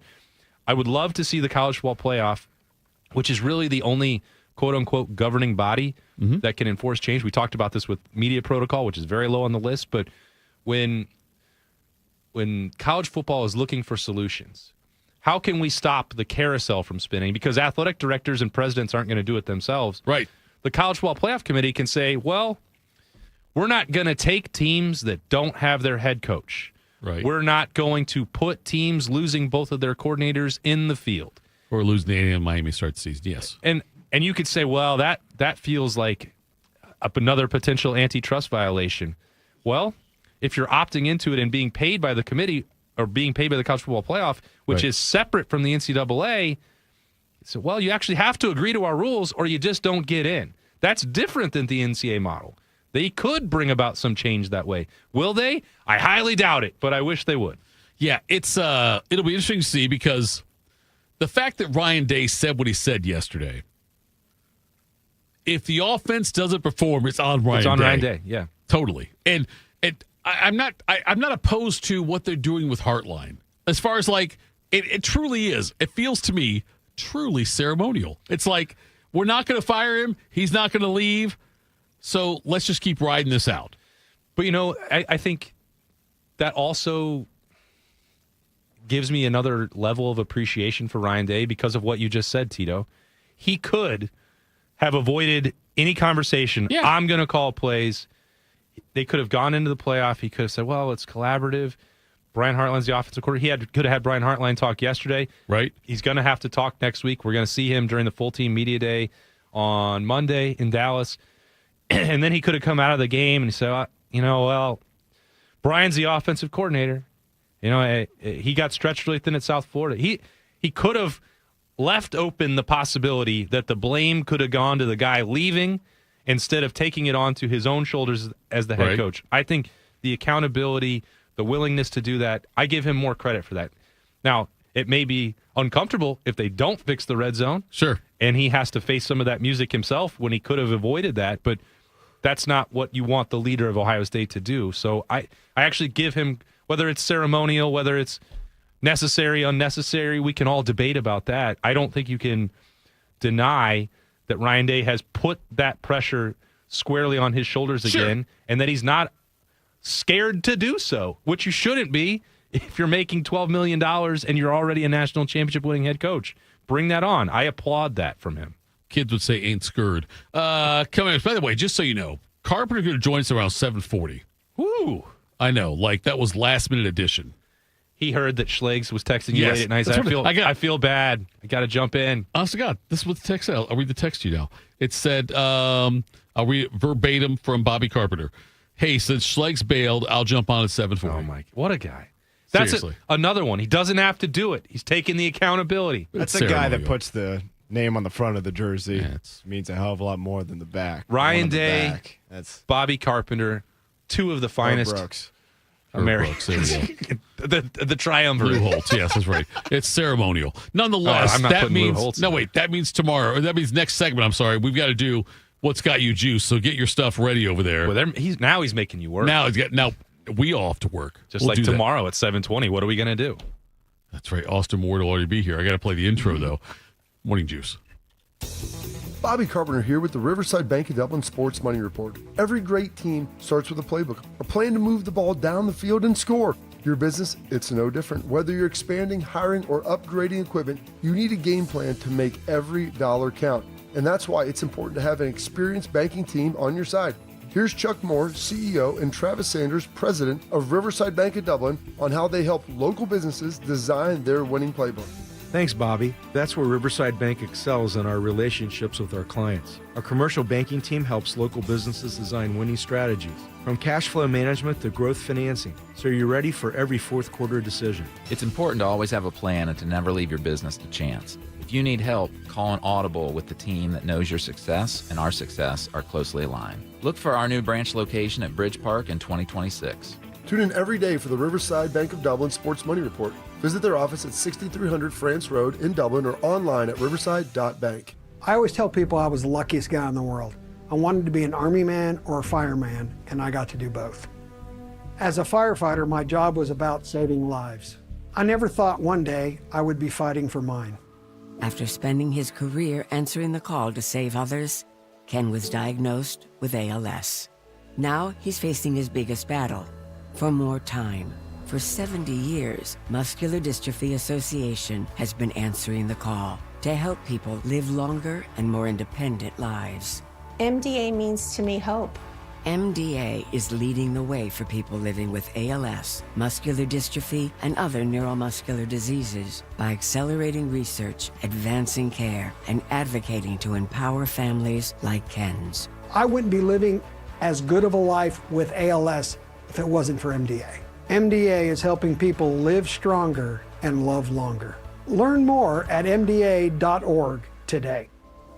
What does it mean to give 100%? It means giving everything you've got, every single day. That's why the V Foundation gives 100% of every dollar donated directly to cancer research. So no matter what you give, we give 100% for life-saving research victories, 100% to making new discoveries that lead to innovative treatments, 100% to groundbreaking cancer research that could one day save someone you love. We know cancer research is working. Over the last 30 years, an estimated 4.5 million lives have been saved thanks to game-changing research breakthroughs. But there is more work to do. That's why the V Foundation gives 100% of every dollar donated directly to cancer research. We will always give 100% to accelerate victory over cancer. Don't give up. Don't ever give up. Donate today at v.org. Attack and dominate. You're locked into Morning Juice. Sponsored by Riverside Bank of Dublin. Here's Bobby and Tito. Not quite Bobby and Tito. Austin and Tito. Bodie Wells, part-timer. He's no 10 TV's Jacob Reimer. We will have Carpenter on, though, for the next segment. Unexpected surprise. What a delight. I think he's just fired up for Appetizer Tuesday. Could be. That's fair. Let's do this. What's got you juiced? Sponsored by Billiards Plus. Find your next grill and everything you need for the master griller. Billiards Plus on Dublin Center Drive in Dublin. Sources tell me it's a Tuesday. That would mean Schlegs. Like if I can button the top of a shirt, like I should just go do some neck. Like I'm deteriorating. You punch me in the face, guess what? This jaw, this neck, you can take it. Got to start training the neck more when I go to the gym, too. Neck training. What's got me juiced today, guys? Couple things for you. First off, mentioned it yesterday. Might as well just double down on it. Another big game for our boy, the 19-year-old Hugo Gonzalez, as the Celtics came back from down 20 last night to beat the Pacers. Yes. I'm so invested now. Indiana's struggling a little bit this year without Tyrese Halliburton. Lakers-Celtics rivalry, by the way. Yes. Speaking of great rivalries. Yes. Came back from down 20 in the third quarter to get that win, so that was fun there. Jaylen Brown's 7th straight game with 30 points, 30-plus points. Only the third Celtic to ever do that, behind the legend, Larry Bird, and then Paul Pierce. So that's a pretty good company there. Surprised Tatum hasn't done that, to be honest with you. Yeah. I think he prefers the truth. The truth. I can't say PP. Handle the truth. Well, you can call him whatever you want. I'm calling him PP. Tito. Yeah, no, that's fine. But I think he might. Button. He's a little bit of a wild card. He's got that shankability. I don't know if you want to call him that. I'm not going to say shank. I'm not going to say PP. I'm not going to say that stuff. Let's just move on. What also has me juiced is, as Tito's mentioned to more than once, I will be off the next 2 days, so I hope that you guys, Tito and A. Ward, and all of our beloved Juice listeners, even those in the chat this morning who've been a little feisty about different topics. That's all right. We still love you. Yes. I hope everybody has a very, very, very Merry Christmas, has a good Christmas Eve. I imagine a lot of people are off tomorrow as well, so I hope everybody has a nice little holiday there between that and then Thursday on Christmas. And 'tis the season to be merry, Tito. So hope everybody has a very Merry Christmas with friends, family, and whatnot. And hopefully Mr. Santa Claus brings everybody what they want. Gotta please. I'm not holding my breath. I haven't been really good this year. I'm not going to lie to you. Didn't have to check the list. I've had some setbacks. Just once. So that's all got me juiced, A. Ward. What you got for us, sir? What has you juiced today? Speaking of friends and family, we got on my wife's side, the Rupp family get together. All of her brothers, my brothers-in-law, the growing family will be getting together for some games and some reindeer games and merriment. Ooh, there you go. So I gotta normally with Ben Affleck. Yeah, that's it. What a movie, by the way. Doesn't get enough credit. Is Reindeer Games the one where he came out of jail? That might be the town. Maybe. No, he came out. I got to look it up now. I mean, that wasn't the part of the memory or part of the movie that really stands out in my mind. I think there was a Ben Affleck movie where he's in jail, comes out. I think Ben Affleck is in jail in every movie. Okay, has a heist. That's definitely the town, I think. At the end of it, he's going out putting money in people's mailboxes. That's the town. No, it's not the town. No, I don't think. It's not. He gave. Are you talking the one where they rob Fenway? Oh, where he's dressed up as Santa putting. Yeah, no, you're right. I got you. Is that Reindeer Games? Yeah, that's Reindeer Games. Listen, you said out of jail in a heist. That's exactly what happens in the town. Okay, I'm saying is that with Charlize Theron? I believe it is. She in Reindeer Games? Yeah. Yes, it is. Okay. We're there now. We landed that plane. Just a little turbulence. No problem. Gary Sinise as well. Of course. Yeah. Lieutenant Dan. You ain't got no legs. He's got no legs. By the way, if he got into the role, he would have had his legs amputated. If he did not, legs amputated, Oscar, right? That's method acting. That's what I mean, yeah. Back-to-back days. So we were doing the live show on Monday at Roosters, a fun casual joint. Yes, of course. And Bob was talking about finding the edge, and I had no idea where this was going. He started talking about Jenny from Forrest Gump. Oh, wow. And the start of Free Bird, and climbing out on the windowsill, and finding a way to stay sharp. Holy cow. And how would you know you're alive if you didn't know you could die? And you guys are aware of this. I've been hosting shows with him for a very long time. Sometimes it's best to just let the scenario play out. Just stop. Yeah. Best no, I don't stop. I'd love to know where this is going. And he got to the end, and I said, "Yeah, what? Yes, Bob, you described what the edge might look like, standing on a ledge in platform shoes and potentially falling to your death. But I'm having a hard time understanding, because the conversation was about staying sharp during this long layoff to get ready for the Cotton Bowl. I said, that's only finding the precipice, but I don't know how that applies to practices in December in the Woody. But I have a simple brain, so I still didn't ever get to that. But that did have me juiced, because I didn't know where that segment was going to wind up, or if we're just going to have to end that show right there. But tonight, family functions, playing some games, having a couple drinks, making sure that I'm then properly hydrated to get back in here with you for a Christmas Eve show, Tito. Okay, so are you hosting tonight? No, this is at my in-laws' house. They've been putting it together for, we've lived here now 14 years. So Okay. slowly but surely, a lot of the brothers-in-law have been coming back. So they all live here now. We've got, Brian just had a kid, so there's one under one. Patty's got 2 kids, both under 2. Patty's got 2 now? He's got 2. Oh, wow. Yeah, I know. Oh, wait. I was going to say she, but go ahead. Keep But it go up ahead. on that. I think Yeah. that messed me up on that one. Go ahead. Paul, a.k.a. Pablo the Mixmaster, Yep. He's got 4. And we're just, we've just got the one with Lib at 8. But it's like now you have, the games used to be a little bit more adult-oriented, and now you have to find ways to keep that many children entertained. You said Liv. Lib. My It's Liberty. Liv. Yeah, you yeah. said Liv. It's not, you said Liv at first, though. But I thought it was Lib I have a also. lisp. That's fine. And I'm not going to criticize that, because we're not going to do that here on the show on Christmas Eve. But I was saying, it sounded like you said Liv. Forgot my own daughter's name on 2 days before Christmas. Her name's not Liberty. It's Liberty. That is correct. Okay. It is Liberty. How many people will be at this event? How many kids did I just name? I don't know. It's hard to keep up. I don't know, dude. I know Patty's got 2 now. I know that was important for you. Thank you for keeping track. I thought Patty had 1. Patty's I got 2. saw you though. writing that down on the laptop. I knew Patty had 1. 2's a surprise. I didn't get the invite. 3, 7, 8, 6, 18. Is that right? I think so. 18. I remember as a kid. Like when I go home to my family this weekend, though. Yeah. It's me, my sister, her husband, my parents, and then, Liberty, Lib, a.k.a. Lib, and then my 2 nieces. Like, that's it. I'm from a small family. Allie's got this. There's limbs everywhere on this family tree. I think my mom had 8 siblings. My dad had 7, or maybe it's 7 and 6. Oh, yes, and they all got married. Hey, look at my grandparents. Easy.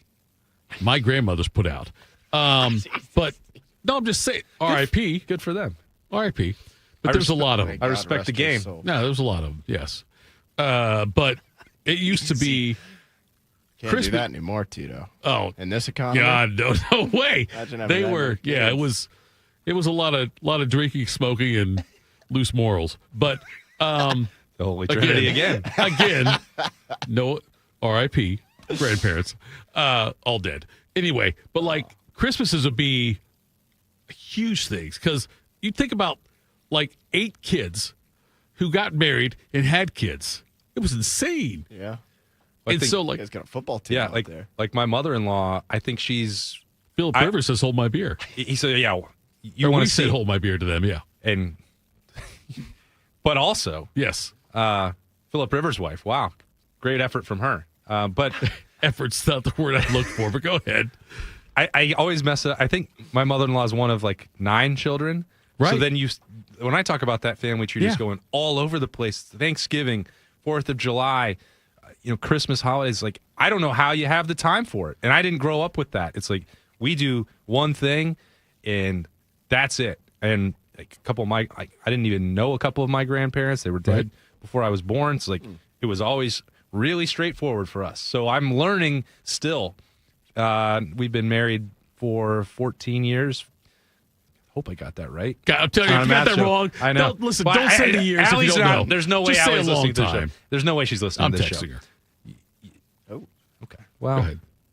It's accountability. Offense. No, it's no accountability. offense. I've got your wife's number. Go I know. ahead. Well, I get it. It's fine. I don't know what I was going to say. Even after all this time, it's like I don't know everyone on that side of the family. She's like, Aunt Laurel. Like, there's like 2 Aunt Laurels. I'm like, how am I supposed to keep them all straight? I don't know them all. I had 2 Uncle Steves. I should have made up a name. That's an actual name that I do remember from that side of the family. I had 2 Uncle Steves, One's dead, R.I.P. Real one. The other one's still alive. Uncle Steve Living is the other one. That's their names. Which one was the better one? Uncle Steve Living is the better one. I liked them both. They were both very tough one to answer.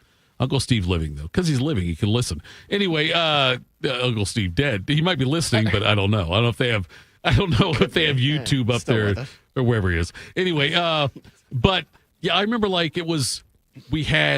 you figure 8 people married with kids. We would have 35 people at my grandparents' house. Oh my goodness! And looking back, where did everyone sleep? They had first of all, people lived in Van Wert. They were around there, so it was you lived close enough to where you could stumble home. There's an RV. Yes, parked out in the driveway. But there was one bathroom. Uh-oh. And everyone smoked. It was just hot. It was uncomfortable. It was awkward. It was therapeutic. Hot as in warm, or yes, okay. Exactly. It was something where you had to have therapy. I'm sure after we're all on therapy, but there was all these people there, alcohol, cigarettes, cards, one bathroom, money. Yes, money, all kinds of stuff. Cash. Yes. Anyway, I'm juiced for it.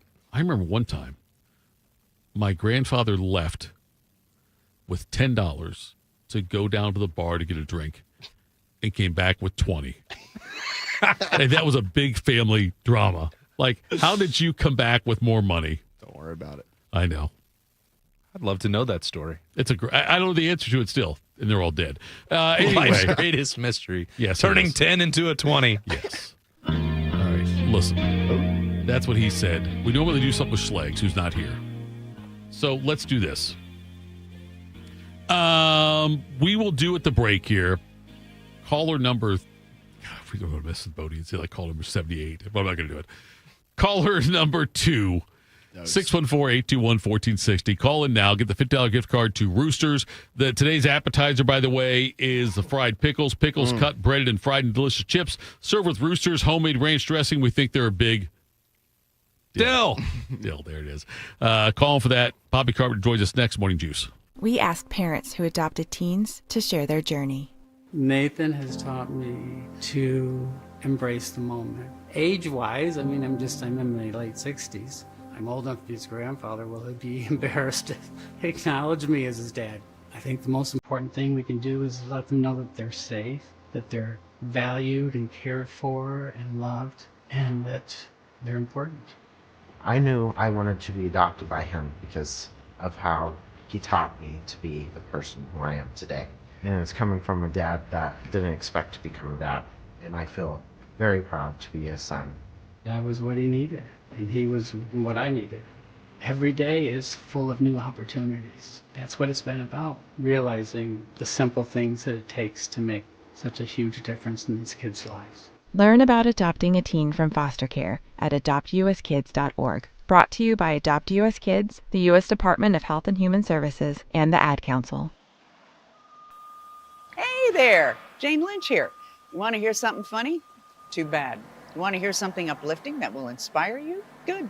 Because today, I want to talk to you about Direct Relief, a humanitarian organization that does seriously good work when it counts. Fires, hurricanes, earthquakes. When disaster strikes, Direct Relief immediately shows up with medicines, medical supplies, and everything doctors and nurses need to save lives. Let's ship her out! Every day across the United States and around the world, they're making an enormous difference. If someone needs help, Direct Relief helps. No politics, no red tape. Hey, what you doing over there? Oh, I'm packing insulin for kids with diabetes. See, every box here is literally a lifeline for someone in critical need. So check them out at directrelief.org. You might just bring a smile to someone's face. Some journeys start small, with small pause and big purpose. Look how little fly, you sweet girl. Every great partnership begins with the first step, Bella, let's go. guiding them through the world so one day they can guide someone through life. With shared experience, confidence grows, and the path becomes clear. It takes time, patience, and love. But the reward lasts a lifetime. Hey, good girl, Bella. You don't just raise a puppy. You raise a future.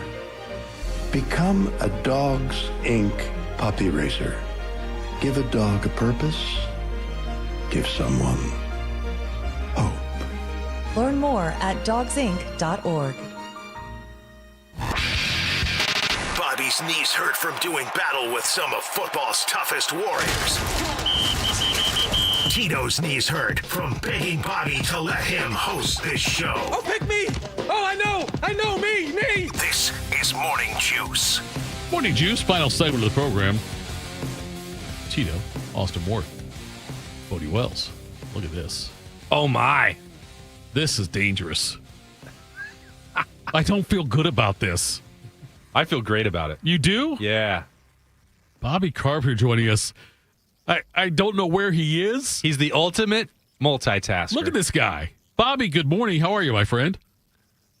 Oh, great morning, Jeffrey. Good morning, Austin. And, Jeff, I find it ironic that you're over there calling a 44-year-old man who's playing in the NFL after being off for 5 years, calling him sick on a podcast, radio show, wherever we're going. I mean, the guy's 44 years old. He's got like 13 kids, grandfather, and he's out there throwing for nearly 300 yards and 2 touchdowns against the San Francisco 49ers on Monday Night Football. Like, can we just say, hey, buddy, good job? Give him a pat on the back. Bob, is this Phillip Rivers Renaissance motivating you to give it another go? Aviators! See, here's the thing. Phillip was never a good athlete. So, like, his athleticism never really left because he never really had it. The difference with me, like, there was a time where I was able to run. And I went and ran a lot this morning. I will say this about not having to go through training camp in the first, 13 weeks of the season makes a difference.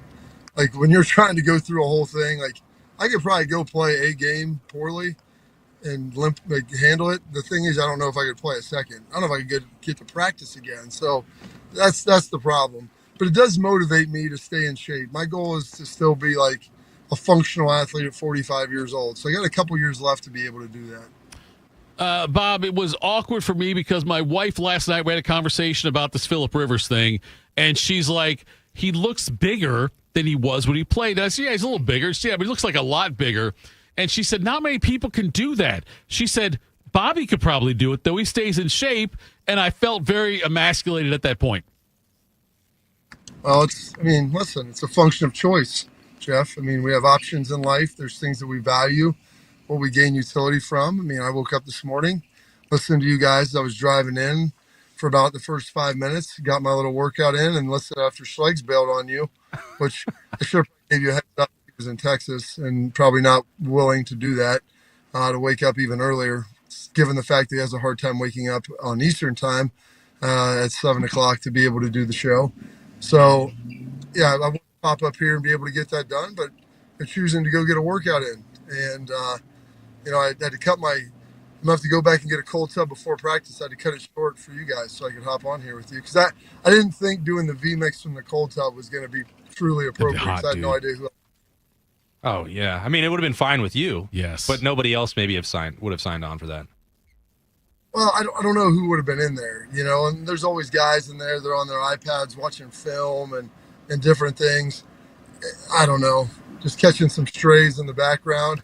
The locker room's right back behind there, doing all the video and everything. Put your seatbelt on, Bobby. Okay, listen, my dad said, when Rothman's dad used to tell him this, when this car, we get in a wreck, I want to be as far from this thing as possible.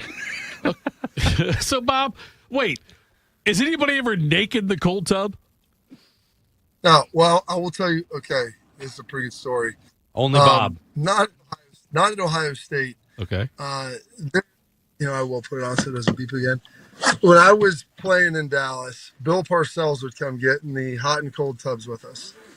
And, Bill, he coached my dad, so he was probably in his mid-60s at that point. And dudes at that age, it was just a different time, a different era. And so I think that there wasn't near, I don't know, now, people wonder, well, how did you shower? I'm like, dude, it's like a prison shower. There's a bunch of, wall. This isn't like some curtain that you go in there and they've got it like partitioned off for you and a loofah on the wall. Like, dude, you walk in there with a towel, maybe some shower sheets to raw dog it, and just straight on the floor. Bring maybe a washcloth and bring my like shampoo and conditioner in one once my hair got longer to make sure like that was good. Because then you just have the hand pumps on the wall for soap, and like that was just kind of it. That's what you did. And so like I was kind of in like the middle part of that, and where there still wasn't a whole lot of modesty in this world anymore. And Bill Parcells, he would get in the hot tub naked and just, get in there. And he wasn't in with like a lot of the players, but if you were in there like after practice on a Friday and it was getting a little late in the day, every time we pop in there and like have a conversation with you, and yeah, just strip on down and flop. I honestly don't know, like just having a little piece of cloth, if that's a different. No. Hello. Yeah, we got you there, Bob. So I'm curious. The Ohio State. By the way, I appreciate the pumps in the shower, hand pumps in the shower. The Ohio State Miami. Is Miami the team you wanted Ohio State to match up with, or did you want to see A&M? It really didn't matter. What's interesting now is there's like this as if he's been waiting 20 years for this game. But this is what they are looking forward to in their life. And they've been, their program, people always say Ohio State wrecked their program and they haven't been the same since. They played twice. I mean, they had a home-and-home series. What was that, in 2010, 2011? Yep. Yeah. If I'm not mistaken. I mean, that was the famous Joe Bowserman game down there in Coral Gables where they're just balling out. I say balling out. The ball was out. The field of play. Yeah, like into the stands a couple times. So none of these guys were even really alive during that game. I mean, it's my freshman year, is 23 years ago. I honestly don't think there's anybody playing in this game that was alive during this time. So I guess that you want to play them. They got a really good defense. They're really good. They've got a lot of really talented players. But I think if you can get to Carson Beck and slow down that run game, you should be in a good spot. Bob, speaking of that matchup against the Canes and the Buckeyes, is there any truth to the rumor that on New Year's Eve day next week, you and the playmaker are going to go hang out at the White House before hanging out on the sidelines and kissing Mario Cristobal and Ryan Day, whoever gets the post-game win there? I'm going to be honest with you. I don't know if I can hang out with Michael Irvin. I don't think I can hang with him, to tell you the truth. When I was out in the national championship in SoFi the year that the Buckeyes lost to Georgia, I had to go out there with XM, and Austin was out there as well. And we were coming in one night, Austin, from going out, and I saw Michael Irvin sitting in the lobby at about 11 o'clock with a young lady. I woke up at about 6:45, 7 to go cover media day, and I saw one Michael Irvin walking with like a mild limp down the hallway in the same clothes, going back to the other way back to his room. It was pretty darn impressive. So I don't have that type of stamina in me anymore. I don't know where he gets his, the little plastic baggies that come on South Beach maybe, but that's not really my game. Okay, we can't do this, Bob. We cannot accuse. We can't put accusations. We can't. Okay. Anyway, Bob. We're just speculating. I know we're speculating. Shane Gillis would just call that a little bump, Bob. That's a little bump. That's all it is. Yeah. Have you, Bobby, started getting like media requests to talk about the 0-2 game? 0-3, but 0-2 season game. Yeah, there's been a couple people that have texted me, on some different stuff. I mean, a lot of the Miami trolls, like, it's amazing for a fan base that doesn't even show up to their game. They're about as active on social media as anyone you're going to find. And like, they're the underdog, the ultimate disrespect, all this, that. And like, dude, A&M, I think, is a better team than Miami. Miami's more talented, but they were a better team. Just because they won, that doesn't change my opinion of it. It's a one-off situation. But yeah, I've gotten a couple requests, more national stuff. I don't know if the Miami folks want to talk to me, including Lee Sterling. No, by the way, Bobby. He actually does want to talk to you. I'm going to tell you this. Lee texted me the other day, and he said, I want to come on before the game, like the day before the game, to do a segment because it's Miami. And then he said, are you guys going to the game? And I said, Bobby's there, Bodie and I are not. He said, I would love to hook up with Bobby. You know what I said to him? I said, Bobby would love that. Number? I said, Bobby would love that. So just so you I don't know, if that's Lee might something I reach would out to him. I'm enjoy. telling you, I told Lee Bobby would love that. But here's the thing. If Lee is going as a fan, he won't see us, Bob. But if he is credentialed, he'll be there credentialed. You and I are easy to find at these bowl games, aren't we? Oh, yeah. You're just right down there on the sideline, Austin, doing the Lord's work. I mean, You're I'm hanging out probably talking with Dom. Monday night, Tuesday night. Yeah, it's you find that Well- hospitality suite. Mr. Carpenter and Mr. Ward will be there until it closes. Well, I mean, listen, Coach, if it's free, it's me. So we're going to be in there having some libations on the Cotton Bowl and doing everything we can in our power. I mean, they give you these media rates and everything else. I'll tell you this, it certainly is fairly expensive to do all this and travel around and check it all out. So if they're going to offer me any type of free opportunities for anything, I'm going to be all in. Okay, so Bobby, I did not give you your number. I just said you would love to meet him, though. You'd love to hang out with him. I just said that, but I did not give him your number. So if he has your number, that's fine. But I was telling you, I just encouraged it. Are you at Casa de Carpenter right now? Is that what I'm looking at? Yeah, I'm sitting outside here. I didn't want to walk in. I have no idea what. When you got 4 kids, we had a fight yesterday. Oh. I mean, it was the fight to end all fights. I was trying to take a nap. You got out of control. And I told the kids, like, you ever watch any of those movies where they have, like, the people house the kids, kind of like a David Koresh situation? I'm going to go down to PetSmart. I'm going to get 4 dog cages and put them in the basement storage room. And I'm going to throw your butts in there for all of Christmas break if this is how we're going to act. You want to act like animals? I'm going to treat you like animals. When do you go down to Dallas? Are you in studio on the 31st? Are you down there on the 31st? Oh, yeah, I'm going to get to the studio on 31st before the game. That's what I'm going to do. I thought you'd come here and then fly right out and fly right in. on your private jet. I thought you'd go down after that. Yeah, that's right. The Tegna's picking that up for me. That's where we're at. No, I'm going to be down there. I'm still kicking it around. I'll be down there what's the game? The 31st? Yeah. So I'll be down. That's a Wednesday. So I'll be down Tuesday for sure. I might go down Monday. I'm still working through some different things. Okay, so this stuff with yesterday, Ryan Day comes out and says he's taking over the play calling for I'm paraphrasing, and Hartline's going to work with receivers. Yeah. Did you foresee that coming? I thought that there would be a shift a little bit in this. Brian's got a lot on his plate. Ryan understands that. He knows it. And also, with this game, you've got 3 weeks to prepare stuff. That Hart's not going to be involved. But just it's a lot to go into a game, making sure that you're ready and locked in. And I don't know to anybody involved to ask Brian Hartline to do that. Ryan has taken a step back from it. I think that that's been beneficial. But like him diving in on it over the course of hopefully what is a 3-game run, I don't think that that's going to be something that changes anything dramatically.